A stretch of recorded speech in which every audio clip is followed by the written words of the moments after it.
പറയില്ലേ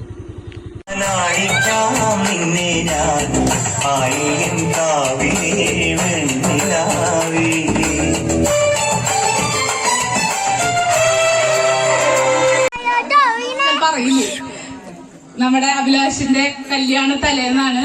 അതിനു വേണ്ടിയിട്ട് അവന്റെ കൂട്ടുകാരന്റെ വൈഫ്, നമ്മുടെ ശരത്തിന്റെ വൈഫ് ദേവി ഉണ്ടാക്കി കൊണ്ടുവന്നിരിക്കണ കേക്കാണ്. അത് കട്ട് ചെയ്യാനായിട്ട് അഭിലാഷിനെ ക്ഷണിക്കും. ഇന്ന് നമ്മുടെ കണ്ണമ്മാന്റെ കല്യാണത്തിന്റെ തലേ ദിവസമാണ്. അപ്പൊ ഞങ്ങള് ഈ പിടിക്കുപറമ്പില് മുഴുവൻ ആളുകളും ഇവിടെ ഉണ്ട് ഏകദേശം.